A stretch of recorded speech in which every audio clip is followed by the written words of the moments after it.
Shalom sahabat Alpetra Ministry, berjumpa kembali di channel Alpetra Ministry yang tentunya memberikan solusi bukan sekedar deskripsi. Dan sahabat Alpetra Ministry, tetap cinta Tuhan, cinta keluarga, dan jaga kesehatan. Baik, di kesempatan yang indah ini kita akan mendapatkan pengajaran kembali dari Bapak Pendeta Heri Sihaloho. Langsung aja ya kita sapa beliau. Shalom Bang. Puji Tuhan, saudara, dan kita tetap mengingat ya prioritas di dalam kehidupan kita. Cinta Tuhan, cinta keluarga, jaga kesehatan. Selamat malam, salam Kang Alpa, salam sahabat Alpetra dimanapun. Senang bisa bersama-sama lagi. Ini suasana long weekend ya, tapi kita bisa mengisi untuk podcast bersama di Alpetra Ministry. Cinta Tuhan, cinta keluarga, dan selalu jaga kesehatan. Salam, Tuhan memberkati. Salam. Ya, sahabat Alpetra, kita mau melanjutkan ya dalam masih masa Pentakosta ya. Memperingati tepatnya ya. Iya, memperingati. Karena udah jelaskan di podcast yang lalu, Roh Kudus tuh udah ada sejak zaman. Kalau menantikan nanti turun lagi. Iya. Salah kaprah ya. Salah kaprah. Emang bisa turun naik gitu ya. Salah lagi nanti. Kalau Roh Kudus dipikirnya turun naik ya nanti manusianya juga turun naik ya. Iya. Salah lagi nanti ya Bang. Makanya itu eskalator munggah mudun gitu. Ya, nah, iya, asalnya dipanggil Tuhan ke sana. Ya kalau udah di surga kan lebih baik stay di sana ya, kan lebih enak.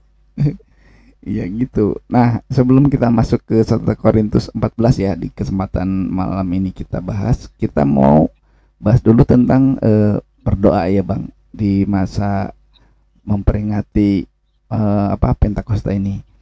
Kita mau lihat dari Yudas ya, kitab Yudas, surat Yudas 1 ayat yang ke-20. Mungkin saya bacain dulu ya. Akan tetapi kamu saudara-saudaraku yang kekasih, bangunlah dirimu sendiri di atas dasar imanmu yang paling suci dan berdoalah dalam Roh Kudus. Nah, kita akan minta makna dan penjelasannya yang akan dijelaskan oleh Bang Heri. Silakan Bang. Ya, Kak Alpa, mengenai berdoa di dalam Roh Kudus, tentu kriterianya mereka yang sudah mengalami perjumpaan dengan Tuhan Yesus, yaitu lahir baru, bertobat ya, dan bukti lahir baru dia menunjukkan keinginannya untuk dibaptis, join, bergabung dalam Kristus, mengaku dosa dan tidak berbuat dosa lagi.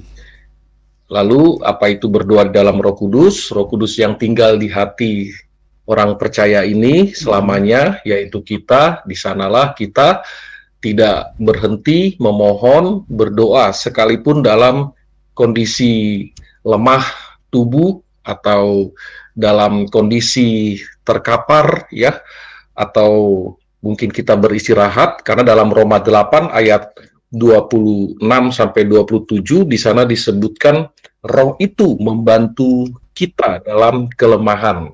Orang percaya selagi tinggal di dunia pasti ada letih atau lelah dan juga mengalami kelemahan ya, sampai dia harus tidur dan beristirahat.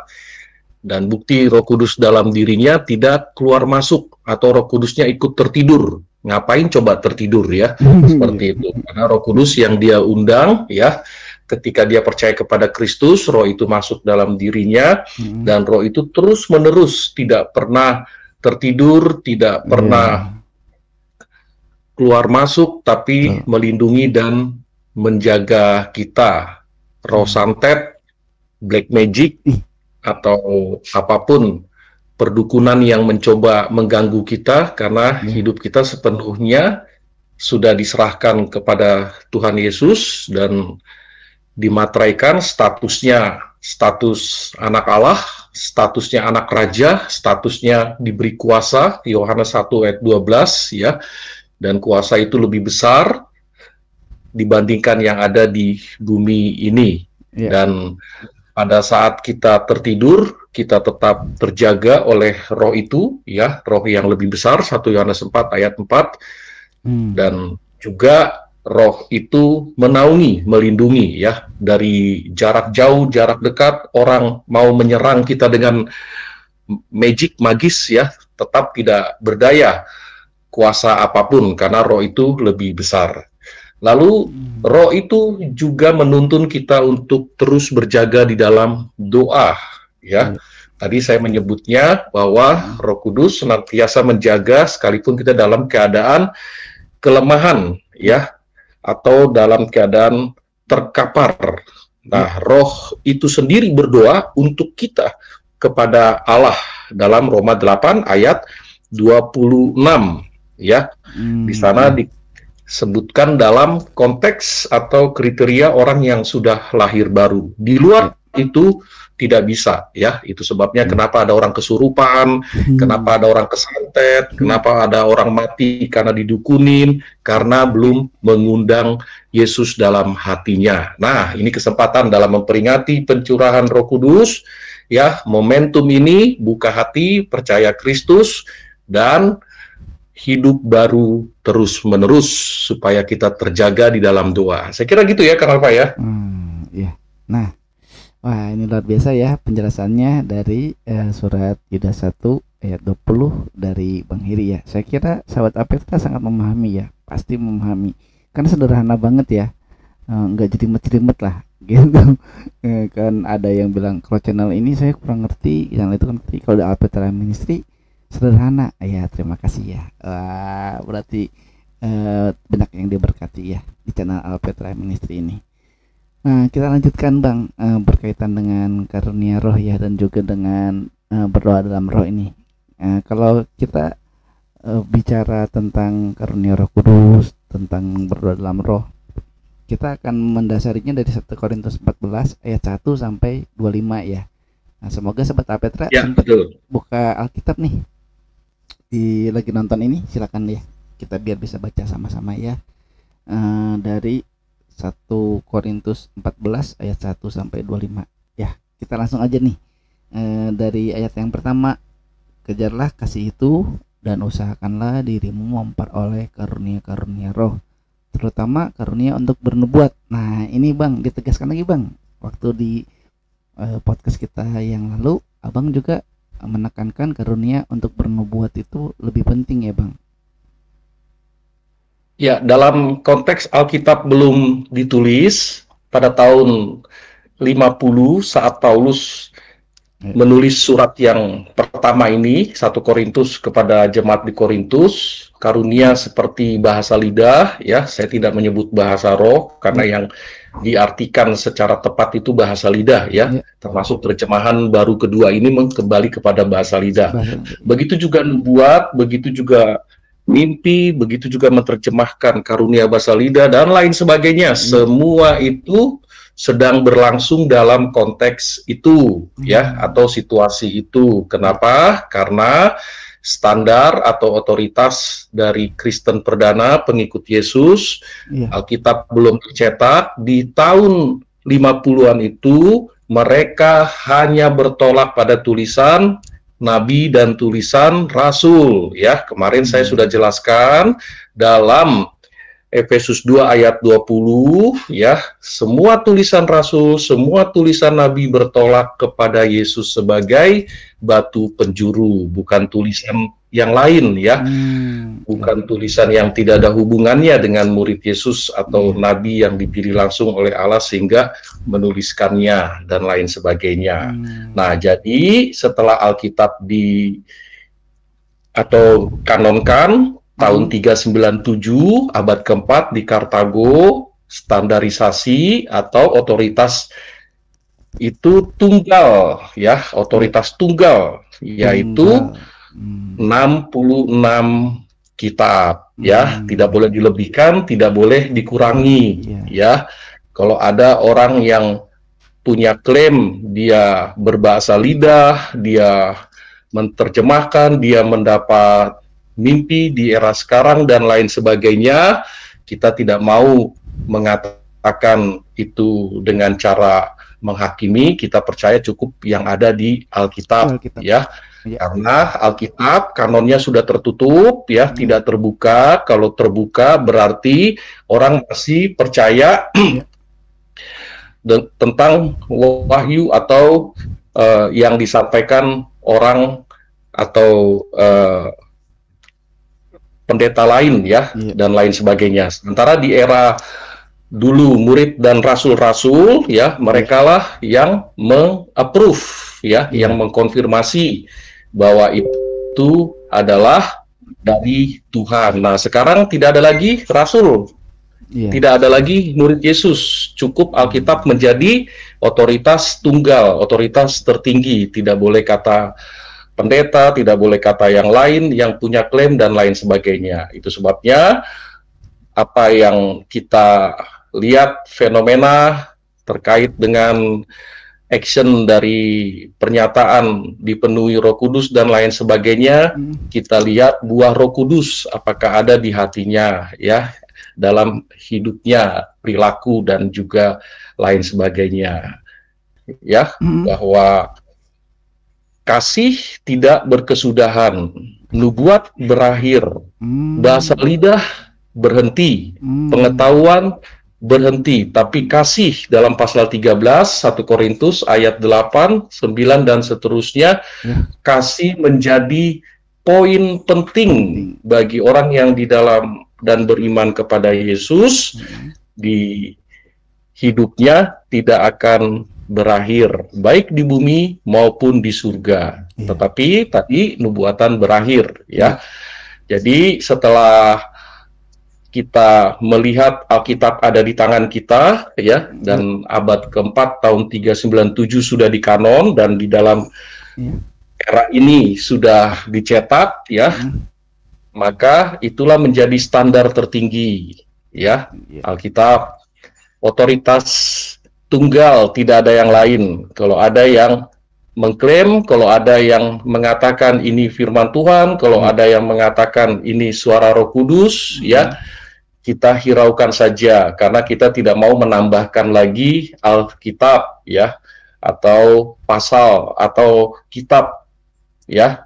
Roh Kudus hanya ada di dalam Alkitab sebagai firman Allah satu-satunya, baik dari Kejadian 1 sampai Wahyu pasal 22 ayat 21, itulah firman Allah, ya, yang tidak boleh dilebihkan, tidak boleh dikurangi.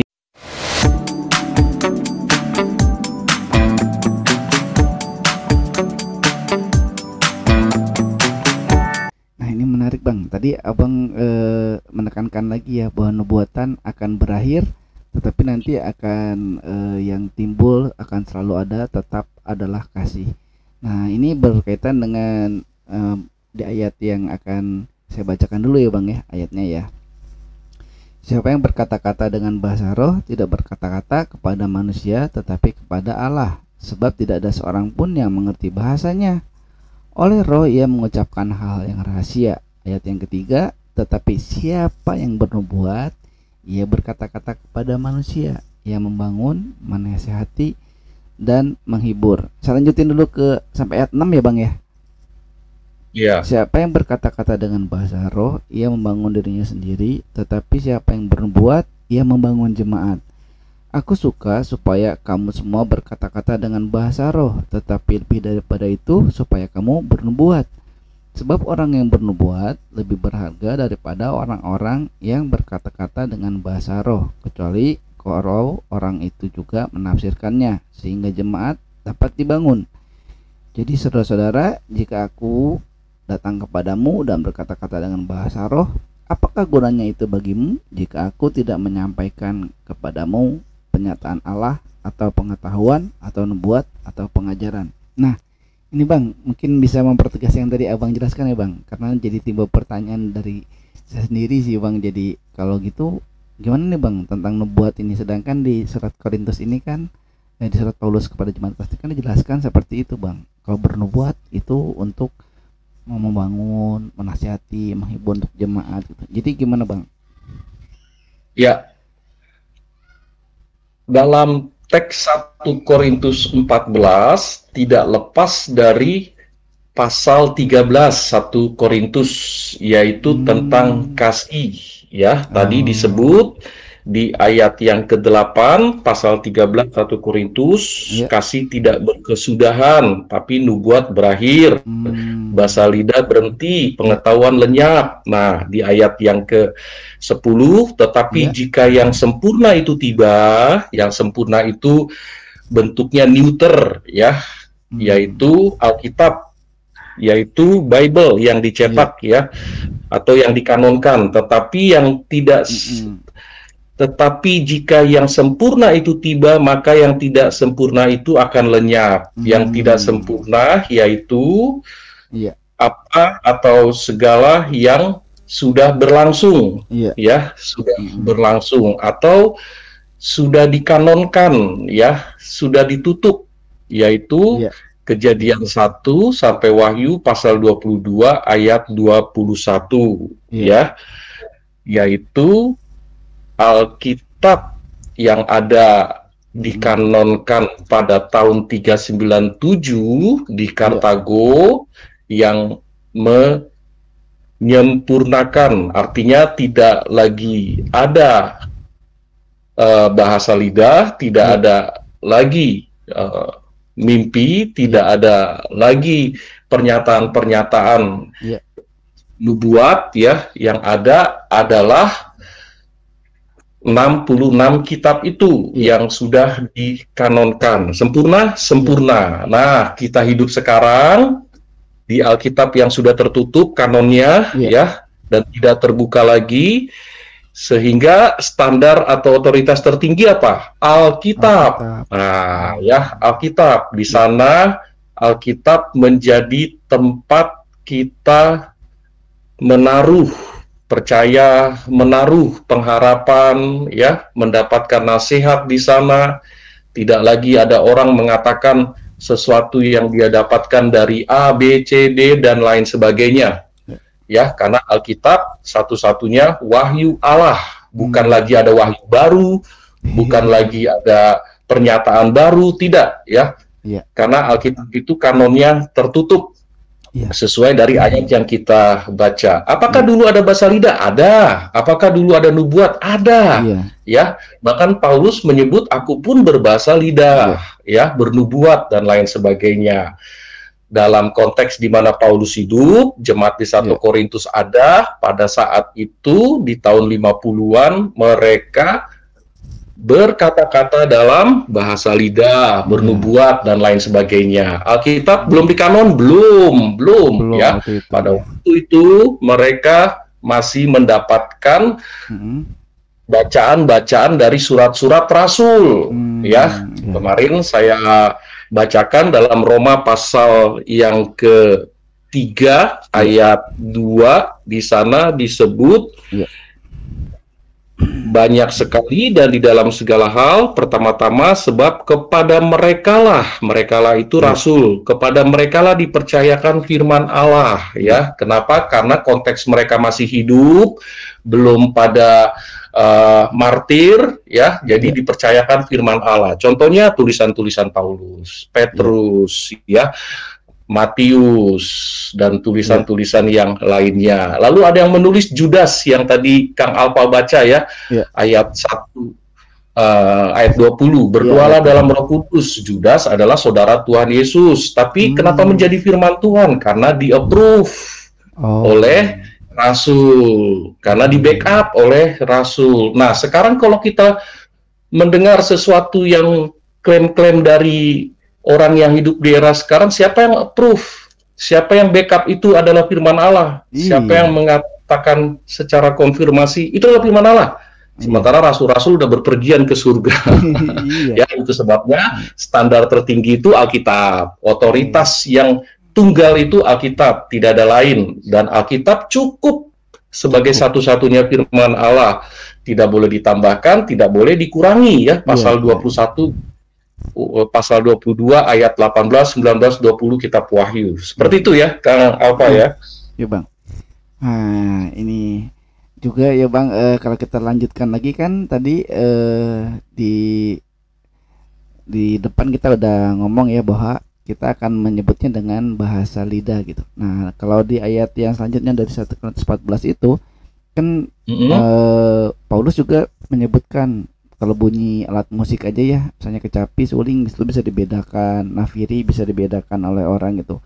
Sampai Paulus itu berkata, kata-katamu sia-sia saja kamu ucapkan di udara katanya, karena nggak dia mengerti ya bang bahasa lidahnya. Kalaupun banyak bahasa di dunia kan pasti ada banyak yang menerjemahkan. Tadi abang bilang juga sih sebut ya. Pasti ada artinya dalam gitu. Itu dalam konteks di abad pertama sudah pasti harus ada yang menerjemahkan, ya.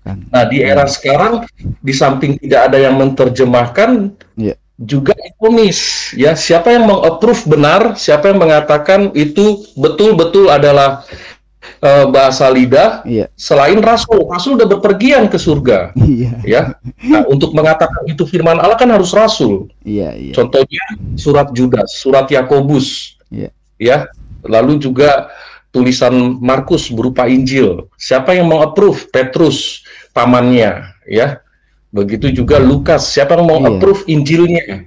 Injil Lukas itu, yaitu Paulus, gurunya.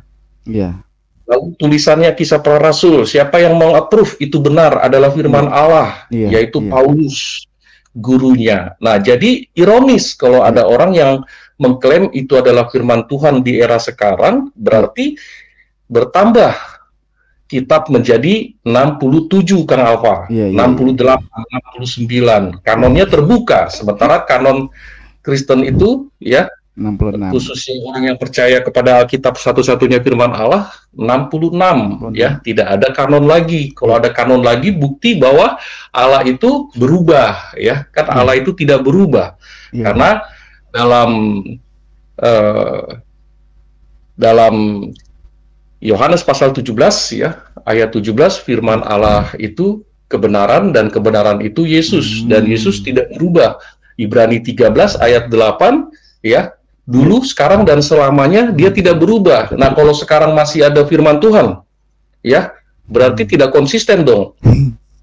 Sifat atau kesifatan Yesus yang ilahi sebagai Allah itu tidak berubah. Kalau Allah itu berubah, berarti orang ateis mengatakan Allah kalian kok bisa berubah? Aduh, celah lagi deh, aduh. Allah kan tidak berubah kan? Ya, dulu, sekarang, selamanya itu. Ibrani 13 ayat 8. Lalu yang dikatakan Wahyu pasal 22 ayat 18, 19, 20, firman Allah tidak boleh ditambahkan. Firman Allah tidak boleh dikurangi. Kalau nanti ada lagi orang mengklaim itu adalah firman Tuhan, berarti Allah kita berubah nggak? Kang Alfa, sahabat Alpetra. Wah, nggak konsisten nih, kok ada tambahan lagi. Nggak konsisten lah. Katanya Allah itu tidak berubah. Tapi kok ada firman Tuhan lagi. Nah, itulah bukti bahwa di dalam orang yang percaya Alkitab satu-satunya firman Allah, meyakini dalam konteks sekarang tidak ada lagi firman Tuhan. Yang ada hanyalah Alkitab, otoritas tertinggi itu. Ya. Sebagai panduan utama kita ya. Kalau betul. Yang lalu. Jadi bukan panduannya tradisi gereja, tapi Alkitab. Bukan panduannya pada orang-orang kudus. Bukan panduannya kepada benda-benda material yang pernah menjadi peninggalan dari orang kudus atau tradisi-tradisi orang kudus. Gereja tidak, panduannya Alkitab. Ya, makanya kita bersyukur dengan Martin Luther nih ya, era reformasi kemarin itu ya, tahun 1517, sola scriptura, firman Tuhan, atau istilah Martin Luther lain lagi, back to Bible ya, kembali kepada Alkitab, jangan kembali kepada kata orang, kata pendeta yang mengklaim dia mendapat wahyu dan lain sebagainya, seperti itu. Jangan bilang heresi lah. Kita ini memang nggak apa-apa disebut Protestan juga, nggak apa-apa disebut tukang protes juga, tapi protes untuk kebenaran ya bang. Iya, karena kita kembali kepada Alkitab kan, apa yang Alkitab katakan. Tadi abang juga tegaskan, bukan kata orang gitu.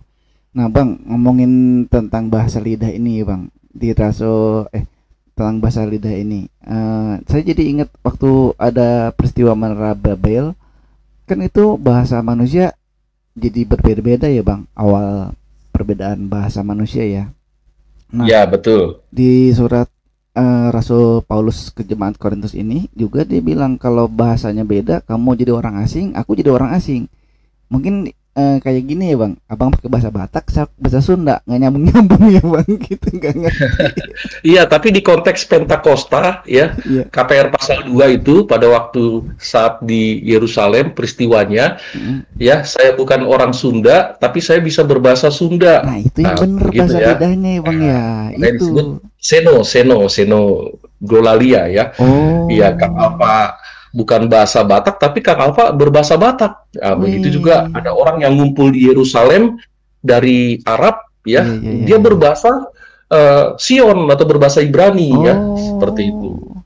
Itu. Siapa yang membuat itu? Ya Roh Kudus, sesuai dengan Joel pasal yang ke-2. Oh. Ya, jadi 700 tahun kemudian akhirnya digenapi. Iya. Wah, Begitu, memang gitu ya. Bahasanya itu seperti itu jadinya, makanya jadi aneh mungkin ya. Tapi kalau bahasa Iya. lidah itu berarti kenapa dibilang harus ada penerjemahnya, karena memang dimengerti ya. Abang tadi tegaskan melalui firman Tuhan juga bahwa harus gitu ya. Nah, Ya, itu di konteks 1 Korintus. Ya. Korintus, ya. Harus ada yang menerjemahkan. Iya, Bang. Nah, di konteks sekarang, zaman sekarang, modern, ada orang yang berbahasa lidah, sudah tidak ada yang menerjemahkan, ya. Yang kedua, ironis.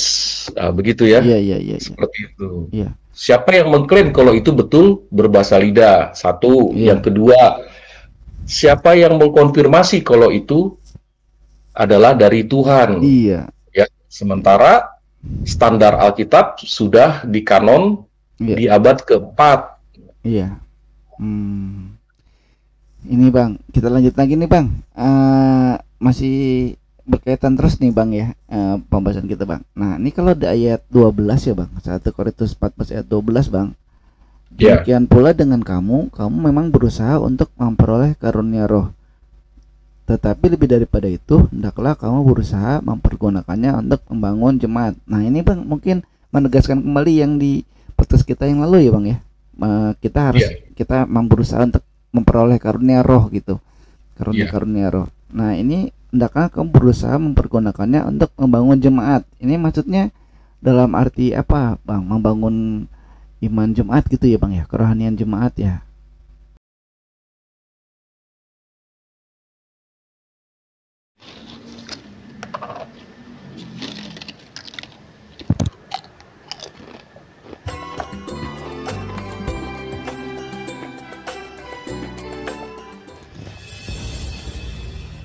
Ganggu aja, lagi nonton Alpetra nih, tolong jangan diganggu, sorry ya, lagi serius. Situ nonton juga nggak, udah nonton Alpetra, jangan ditinggal lagi, banyak pengajaran. Ayo subscribe ya. Jangan lupa sambil makan keripik, sambil dengerin didikan, sambil dengerin konten, sambil dengerin pengajaran. Ayo lanjut.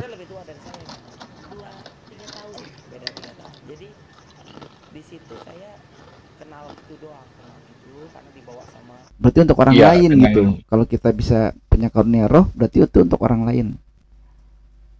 Ya, membangun jemaat dalam situasi di Korintus, ya, mereka yang sudah di dalam Kristus, ya, saling membangun, ya. Paulus dari 13 sampai 14 suratnya itu ditujukan kepada orang yang sudah lahir baru atau di dalam Yesus Kristus, sehingga menyapanya orang kudusnya, saudara-saudaraku dalam Yesus dan lain sebagainya. Nah, tetapi ada gonjang-ganjing di Korintus, ya. Ada perpecahan, perselisihan, penyembahan berhala, perceraian, ya. Dan juga termasuk dalam hal doktrin, ya, yaitu bahasa lidah atau karunia lainnya, ya. Nah, dalam hal konteks di surat Korintus ini, Paulus menegaskan kalau sudah di dalam Kristus, lahir baru, haruslah membangun, ya, membangun lewat firman Tuhan yang diseringkan, ya. Kan tulisan Paulus itu kenapa menjadi firman Tuhan, ya, karena dia adalah rasul. Ya, 2 Korintus 12 ayat 12 dirinya adalah rasul. Bahkan Petrus juga dalam surat yang kedua mengklaim bahwa dia adalah rasul ya, Yep. yang dipilih langsung oleh Tuhan Yesus Betul. ya dalam peneguhan dalam jabatan rasul. Nah, sehingga ya seluruh tulisannya baik ya pada jemaat umum ya, kelompok, komunitas ya seperti Roma, Korintus, Efesus dan lain sebagainya, juga kepada pribadi ya atau kepada Titus dan Timotius, dan itu adalah firman Allah ya. Tadi dasarnya saya sudah jelaskan tuh Efesus 2 ayat 20 ya. Tulisan dari rasul-rasul adalah bertolak pada Yesus batu penjuru. Betul ya? Jadi clear di situ ya. Nah, itu sebabnya mengenai tentang membangun, mengenai tentang karunia-karunia ya, supaya setiap karunia yang dimiliki, yaitu syaratnya mereka sudah menerima Kristus, harus memberikan kebangunan rohani, baik lewat ucapan, tutur kata, teladan, action, ya, atau perilaku, atau buah hidup, ya, dan lain sebagainya, ya. Karena ada di dalam mereka yang menjadi batu sandungan, ya, di 1 Korintus pasal yang ke-6 atau ke-7 ya dan seterusnya. Jangan menjadi batu sandungan ya. Gimana mau membangun kenapa jadi batu sandungan? Nah, itu sebabnya di surat yang lain Paulus katakan hiduplah dalam roh ya. Berdoalah dalam roh supaya mengalami pertumbuhan dan teladan. Bukan berdoa dalam roh yang dimaksudkan berdoa dalam bahasa lidah, tidak tidak ya, tapi berdoa dalam roh supaya berjaga, mengingat selalu dalam kebaikan karya kasih Tuhan ya, dan menjadi berkat lewat testimoninya dan lain sebagainya. Sehingga memberikan kebangunan rohani bagi sesamanya ya, baik mereka yang dalam Yesus maupun yang di luar Yesus ya. Suratan Kristus kata Paulus di sana bagi sesamanya. Buat yang di luar Yesus juga, Bang. Iya. Iya, seperti itu. Ya. Seperti itu ya. Iya. Oke. Ini saya bacakan lagi ya sahabat Apetra ya, ayat selanjutnya ya, ayat 13 sampai ayat 17 ya. Ini yang tadi dijelaskan sama Abang. Jadi ini saya tegaskan lagi, saya bacakan ya. 1 Korintus 14 ayat 13. Karena itu siapa yang berkata-kata dengan bahasa roh, ia harus berdoa supaya kepadanya diberikan juga karunia untuk menafsirkannya. Tadi udah Abang tegaskan tuh. Terus ya, dalam konteks itu ya, gitu, karena Alkitab belum dikanon. Ya. Terus yang berdoa dalam roh itu ayat 14, sebab jika aku berdoa dengan bahasa roh, maka rohku lah yang berdoa, tetapi akal budiku tidak turut berdoa. Ini ayat yang favorit sih buat saya ya, Bang ya. Iya. Sebab jika aku berdoa dengan bahasa roh, roh kita yang berdoa kan, Bang ya. Iya.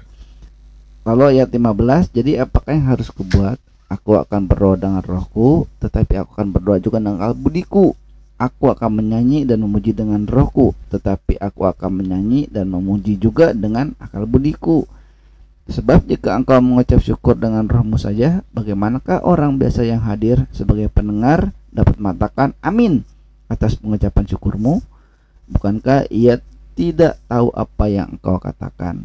Sebab sekalipun pengucapan syukurmu itu sangat baik, tetapi orang lain tidak dibangun olehnya. Nah, Bang, ini yang ayat 16 ini, Bang, waktu di Kisah Para Rasul juga ya dituliskan itu, mereka waktu berbagai macam bahasa itu tadi apa, Bang? Xenoglossalia apa tadi? Iya. Iya betul. Seno. Apa, Bang, namanya? Xenoglossalia ya. Iya. Nah, waktu itu tuh berarti itu orang-orang pada ngerti bilang amin berarti ya, Bang ya. Kalau Rasul Paulus Iya. Kalau nggak ngerti nggak mungkin yang bilang amin. itu mereka berbahasa kita ya, padahal dia bukan orang kita secara etnik ya, atau etnos, secara suku atau bangsa ya, seperti itu. Malah kalau kita baca di ayat 18 ya, Paulus tuh kayak arogan ya, kayak sombong gitu. Aku lebih hebat dari kalian bahasa rohnya gitu katanya ya, Bang ya. Iya, kata Paulus, aku pun berbahasa lidah kan begitu ya. Lebih dari kalian malah katanya gitu. Nah, tapi terus Paulus juga kan bilang ya, Bang, tetapi dalam pertemuan jemaat aku lebih suka mengucapkan kata-kata yang dia mengerti ya, Bang, daripada berbahasa roh yang nggak jelas. Paulus sudah bilang tuh lebih baik berbahasa yang bisa dimengerti aja gitu. Sama aja dengan waktu di kumpulan kayak tadi gitu ya, di kumpulan orang Sunda, Iya. abang ngomongnya bahasa Batak mulu ya, orang ngerti-ngerti gitu. Gimana Iya. caranya? Dan Iya kan? Mendingan ngomong bahasa Sunda 5 kata tapi dia mengerti gitu ya bang, daripada mengerti, iya iya. Dan beberapa kali Paulus menggunakan kata akal budi, ya, iya iya supaya tidak bablas, iya ya, iya tidak tidak ngawur, iya tidak bebas iya bang, sesuka-sukanya, ya. iya Karena beberapa kali Paulus katakan akal budi, akal budi, akal budi, ya. iya Jadi artinya kita bisa mengenal tulisan iya. Alkitab, ya, juga dengan akal budi. Kasihlah Tuhan Allahmu dengan akal budimu. Oh Begitu iya ya. iya Jadi akal betul budi betul. dong, ya. Iya iya iya Jangan di luar make sense, ya. iya iya. Jangan di luar rasio, ya. Iya. Sekalipun kita melihat ada hal yang kita tidak bisa pahami, ya. Iya. Seperti itu. Wah, luar biasa nih sahabat Apetra, mana saya berkati, ayo subscribe kalau yang belum subscribe. Dan juga yang udah subscribe jangan lupa ya untuk komentar di kolom komentar seperti biasa dengan etika Kristen tentunya ya. Buat sahabat Apetra juga jangan lupa ya, Sabtu ada live streaming santai, Senin juga ada live streaming. Jangan sampai ketinggalan tuh ya.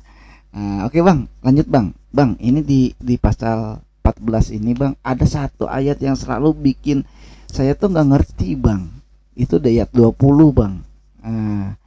Itu saya baca ini bang ya, saudara-saudara, Ya, janganlah sama seperti anak-anak dalam pemikiranmu, jadilah anak-anak dalam kejahatan, tetapi orang dewasa dalam pemikiranmu. Ini nih gimana sih bang maksudnya, masa disuruh jadi jahat sih bang? Gimana sih bang maksudnya? Dari 1 Korintus 14 ayat 20 ini. ya. Jadi kita melihat Paulus menggunakan perbandingan, ya, antara anak-anak yang sudah hidupnya di dalam Iya Yesus, iya ya. Kadang dia menyapa sebagai anak terang atau suratan Kristus atau dalam Tuhan, lalu dia membandingkan dengan ayat 20, jadilah anak-anak dalam kejahatan tapi orang dewasa dalam pemikiran, ya. Ada hal yang dimana sifat anak-anak yang jahat itu dia melulu, ya, selalu nafsu, ya, berbuat jahat, ya, iya selalu mencintai kejahatan, ya, tanpa ada hal yang dia menyadari dan lain sebagainya, ya, seperti itu. Nah, poin itu jadi bagi Paulus menjadi momen juga bagi orang yang sudah di dalam Kristus, ya, supaya cintailah secara terus-menerus hidup di dalam Kristus dengan buah Roh Kudus, iya dengan teladan Kristus, ya. iya. Jangan lagi naik atau turun, ya, up down, kadang turun terus, Iya. ya, dan lain sebagainya, ya. Supaya statistik yang naik, ya, tidak turun atau turun terus, ya, Iya. di dasar atau di bawah moral yang tidak sesuai standar kehidupan di dalam anak terang, ya, seperti Iya itu. iya iya bang. Nah, bahasa metafora, bahasa komparatif yang dipakai Paulus dalam surat-suratnya ini seringkali dia mencoba menghubungkan, ya, dengan perilaku atau kehidupan-kehidupan yang masa lampau dan lain sebagainya. Apalagi orang yang dihadapi adalah Korintus dari latar belakang orang-orang yang semua punya karakter, ya, punya kehidupan yang dulunya sebelum Kristus, ya. Iya. Orang Yahudi ada, orang Yunani ada, orang barbar ada, ya. Lalu mereka bertobat, tapi karakteristik, ya, atau juga kehidupan masih menguasai, ya, kehidupan lampaunya masih menguasai dan lain sebagainya. Termasuk apa? Penyembahan berhala, ya. Kalau kita lihat di pasal-pasal khusus di sana. Iya. Jadi itu ya bang, makanya jadi kalimat apa tadi ini berarti ada kalimat maksud tertentu gitu ya. Karena buat saya kan kok jadilah anak-anak dalam kejahatan, berarti eh, kita itu dibolehin jahat gitu. Ya, tidak ada maksud ke sana Nggak ada. dari Paulus ya. Dia ingin menjelaskan, menerangkan bahwa orang di Korintus tuh punya masa lalu yang sangat suram ya, Maksudnya seperti gitu itu. ya, Bang. Iya, tetapi Iya. karena anugerah Allah diselamatkan dan lain sebagainya. Iya, Bang. Nah, ada hal yang mungkin dia lihat bahwa anak-anak kejahatan itu merasa Iya. nyaman dengan perilaku atau sifat kejahatannya dan lain sebagainya ya. Iya, iya, iya. Nah, Paulus ingin orang-orang di Kristus, orang-orang di Korintus yang sudah ditebus di dalam Yesus supaya bertahanlah, supaya hiduplah terus dalam Iya, iya. anugerah Allah ya, dan kenalilah bahwa anugerah atau karunia dari Allah itu ya supaya bertumbuh ya, yaitu dengan tidak mengikuti Iya. kehidupan kejahatan sebelumnya ya, sehingga naik turun ya. Apalagi kalau kita lihat di pasal 12 ayat 1 sampai 2, Paulus mengetahui bahwa mereka dulu hidup dalam kegelapan ya.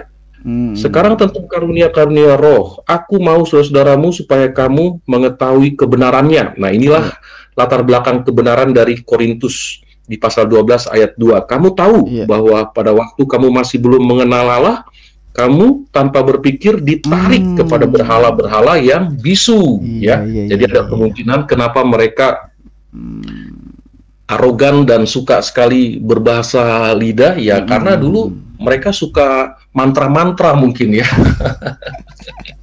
Ya, di ayat 2 kamu tanpa berpikir ditarik kepada berhala-berhala yang bisu ya. Kayak tatung gitu ya, ada kata-kata yang tidak dimengerti ya. Tapi karena mereka di dalam Yesus, memang itu ada karunia itu. Tapi itu betul karunia, harus ada yang menerjemahkan. Jangan mantra komat kami tapi nggak ada menerjemahkan. Ya itulah dulu mereka waktu di luar Yesus, Kang Alpa. Iya. Paulus bilang ini, aku mengetahui kebenaran ini kamu dulu sebelum ditangkap oleh Tuhan Yesus. Dulu kamu tuh seperti tatung lah gitu ya, maksudnya seperti dukun kehidupanmu gitu ya. Jadi maksudnya gitu ya, Bang. Maksudnya di sini tuh ya dulu kamu jahat gitu, yang tadi Abang sebutkan ya tadi. Dulu itu gitu. Nah, sekarang ini kalau dalam Tuhan ya harus dewasa gitu ya, Bang, ya maksudnya ya. Iya. Dan mereka merasa nyaman dengan kehidupan kejahatannya, penyembahan berhalanya, nyaman ya. Seperti itu. Nah, itu sebabnya dalam bahasa Paulus di suratnya itu seringkali ada studi atau pernyataan yang komparatif ya, dan juga pernyataan yang sifatnya metafora, Kang Alfa.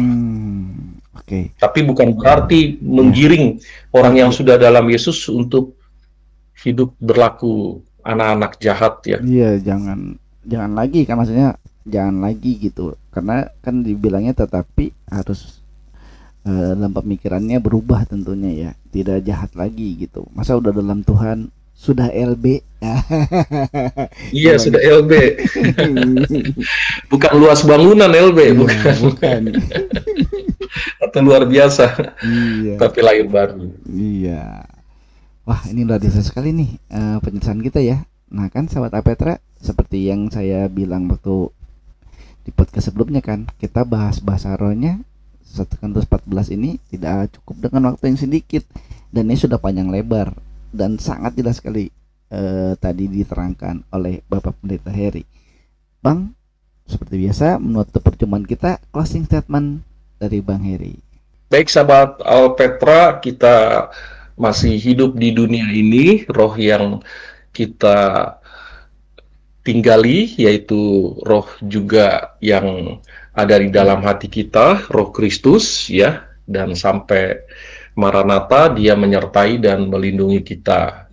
Jangan berhenti berdoa ya, sampai kapanpun, dimanapun, tetaplah berdoa kepada Tuhan ya, berdoa di dalam roh, tidak secara seremonial, harus seperti apa, harus bagaimana, menghadap kemana, tidak, tapi berdoa di dalam roh, kapan, dimanapun, dan keadaan seperti apapun, kita tetap ingat Tuhan dan melakukan berdoa kepada Tuhan. Sahabat Alpetra, yakinilah Yesus yang ada di hati kita, ya.